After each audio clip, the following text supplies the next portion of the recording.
किसान की जिंदगी में सबसे बड़ा डर सूखा नहीं होता, सबसे बड़ा डर होता है भरोसे का टूट जाना। उस रात रघु ने अपने खेत में आग देखी, लेकिन उसे नहीं पता था कि उस आग के पीछे सिर्फ हवा नहीं, बल्कि इंसानों की साजिश थी।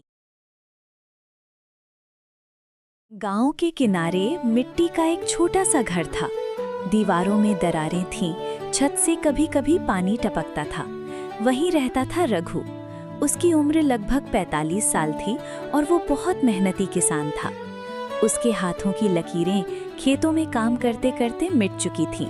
चेहरा धूप से काला पड़ गया था, लेकिन आंखों में उम्मीद अब भी बाकी थी। घर में उसकी पत्नी सीमा और 12 साल का बेटा सोनू थे। उनकी हंसी ही रघु की असली दौलत थी। रघु के पास बस एक ही छोटा सा खेत था, वही उसकी पहचान था, वही उसकी रोटी, वही उसका भविष्य। लेकिन पिछले 2-3 साल जैसे उस पर भारी थे।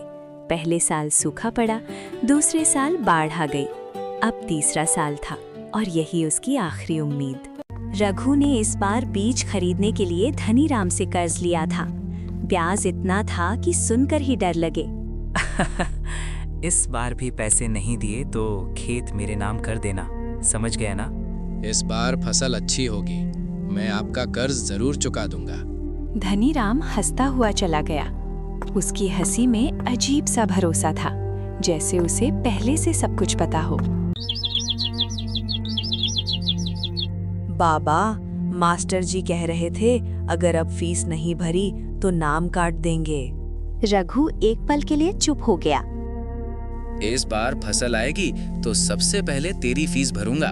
सोनू खुश हो गया, लेकिन रघु के दिल में हल्की सी डर सी उठी।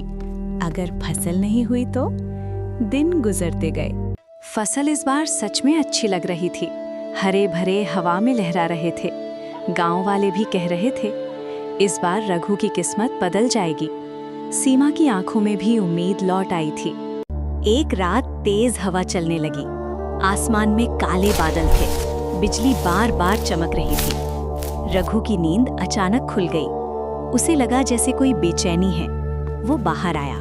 दूर खेत की तरफ हल्की लाल चमक दिखाई दी। पहले उसे लगा कि बिजली की चमक होगी, लेकिन वो चमक एक ही जगह थी। उसका दिल तेज धड़कने लगा। रघु अपने खेत की ओर दौड़ पड़ा। जैसे ही वो खेत पहुंचा, वो बहुत ज्यादा डर गया। फसल के एक कोने में आग लगी हुई थी। हवा के साथ लपटें फैल रही थीं। नहीं नहीं, ये नहीं हो सकता। वो कुएं से पानी निकालकर आग बुझाने लगा। काफी देर की मेहनत के बाद आग बुझ गई, लेकिन आधा खेत जल चुका था। सुबह गांव में खबर फैल गई। धनीराम भी आया। आग खुद नहीं लगती। धनीराम ने एक पल के लिए उसकी आंखों में देखा, फिर मुस्कुराया और चला गया। रघु को यकीन था ये हादसा नहीं। उस रात वो चुपचाप खेत के पास छिप गया। आधी रात को उसे कदमों की आहट सुनाई दी कि कोई उसके खेत के पास आया। उसने जेब से माचिस निकाली। रघु ने उसे पकड़ लिया। वो धनीराम का नौकर था। मुझे माफ कर दो भैया, मालिक ने कहा था अगर तुम्हारी फसल जलेगी तो तुम कर्ज नहीं चुका पाओगे। रघु अंदर ही अंदर गुस्से में पागल होने लगा। मैं बदला नहीं, इंसाफ चाहता हूँ। अगले दिन रघु ने गांव में पंचायत बुलाई। नौकर ने सबके सामने सच कबूल किया। गांव वाले गुस्से से भर गए। तभी गांव का बुजुर्ग, जो अपने ही गांव वाले को लूटे उसे यहाँ रहने का हक नहीं धनीराम, गांव छोड़ना पड़ेगा। रघु की फसल आधी रह गई थी, लेकिन अब गांव उसके साथ था। सबने मिलकर उसकी मदद की। धीरे धीरे खेत फिर हरा होने लगा। कुछ हफ्तों बाद स्कूल के मास्टर जी रघु के घर आए। रघु, उस रात जब आग लगी थी, मैंने दूर से वीडियो बनाया था। अगर तुम सच नहीं बताते तो धनीराम पूरे गांव को कर्ज में फंसा देता। रघु चौंक गया। मतलब वो सिर्फ अपनी नहीं, पूरे गांव की लड़ाई लड़ रहा था। कुछ दिन बाद फसल कम थी, लेकिन उसमें इज्जत और सच्चाई थी।